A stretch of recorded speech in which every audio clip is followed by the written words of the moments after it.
Hey everyone, welcome back to the channel. If you just finished watching Season 1 of The Madison on Paramount Plus, and you're sitting there with a million questions, don't worry, we've got you covered. Today we're breaking down everything that happened in that finale, what it all means, and what it sets up for Season 2. Let's get into it. First, a quick refresher for anyone just jumping in. The Madison is Taylor Sheridan's latest drama series starring the legendary Michelle Pfeiffer and Kurt Russell. It centers on Stacy, a wealthy New York woman who loses her husband Preston in a devastating plane crash over Montana. Preston was the kind of man who had deep roots in the Montana wilderness, a place Stacy never fully understood or appreciated. And his death forces her and her two daughters, Abby and Paige, to reckon with both their grief and a version of their husband and father they never really knew. The show is emotional, slow-burning, and deeply character-driven.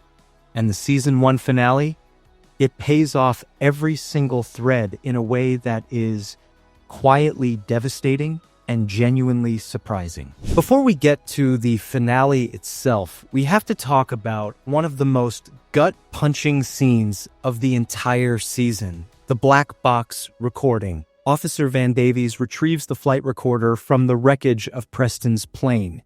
He warns Stacy to listen to it privately, suggesting that daughters Abby and Paige probably shouldn't be in the room, but the girls refuse to leave. So Van hits play and the room goes absolutely silent. In Preston's final moments, his last words were calling out Stacy's name.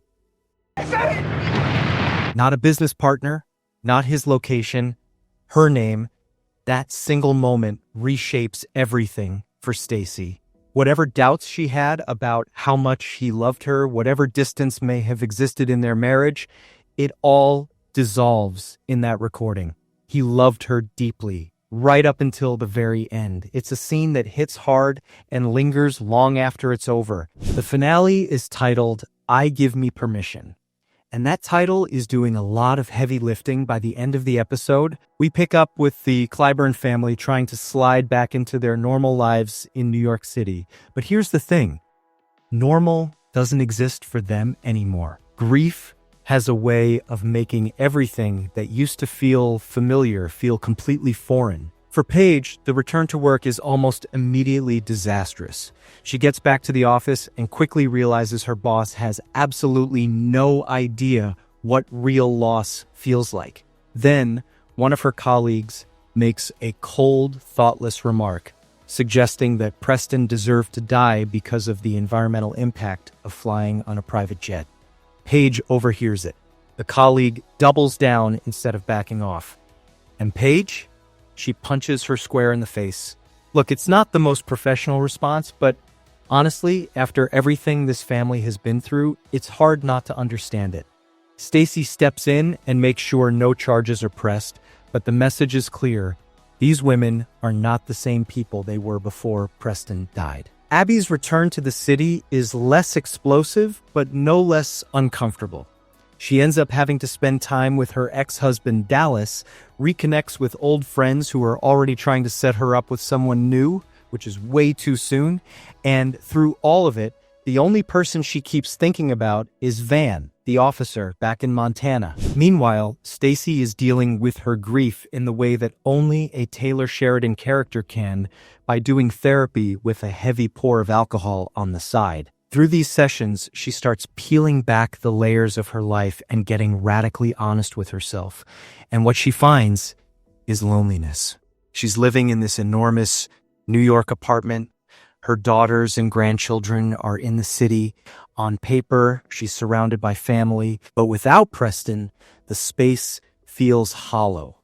The life they built together feels like a museum she's just wandering through. Her therapist, Phil, encourages her to attend Preston's memorial service. The idea is to face the loss head-on, say a proper goodbye, and start to move forward. And Stacy does show up to the memorial, but what she does next, nobody sees coming. Here's where the finale goes somewhere bold. In the middle of the memorial service, Stacy quietly slips out. She gets in a cab. She doesn't tell anyone where she's going. She ends up in Montana, at the grave sites of Preston and Paul, right along the Madison River. When Abby, Paige, and Russell realize she's missing and start frantically searching for her, the show genuinely plays with the audience. The editing, the mood, the silence, it's all constructed in a way that makes you think something terrible has happened, that Stacy has taken her own life beside her husband's grave. It's a tense, unsettling few minutes of television. But then, Cowboy Cade finds her. She's lying beside the grave, holding a gun, and she's alive. She explains the gun simply. It was for protection in case wild animals came while she was waiting for sunrise. There are no dramatic speeches, no big emotional monologue. She just looks out at the Montana landscape and says quietly, "I missed this. I missed the space of it, the quiet." And just like that, everything clicks. Stacy Clyburn isn't going back to New York. She's staying in Montana. Not because she has to, not because anyone told her to, but because she finally gave herself permission to choose something different. A new life. A place where she can actually feel close to the man she lost. And maybe, in time, close to herself again. So where does season 2 go from here? Quite a few threads are left dangling in the best possible way. Abby and Van's slow burn connection is clearly heading somewhere. Van made it plain he can't leave Montana because of his sons. Now that Stacy is planting roots there, Abby has every reason to keep coming back, and the show is clearly building toward something between them. Michelle Pfeiffer has spoken about season 2 focusing on the messier, harder stage of grief. Not the initial shock, but the long, difficult work of rebuilding your identity when everything you knew has fallen apart. And Kurt Russell has teased that season 2 carries a real sense of darkness, hinting that outside forces may bring new danger into the Clyburns' world. Season 2 has already been filmed, so we won't be waiting long. That's the full breakdown of the Madison Season 1 finale. It's a quiet, emotional gut punch of an ending, and honestly, one of the more restrained, character-driven finales we've seen from Sheridan's expanding universe. Stacy's journey from grief-stricken widow to a woman who finally chooses herself is the heart of this whole season. And that final scene beside the Madison River lands exactly the way it should. If you enjoyed this video, hit that like button, subscribe for more breakdowns, and drop your thoughts on the finale in the comments below. We'll see you in the next one.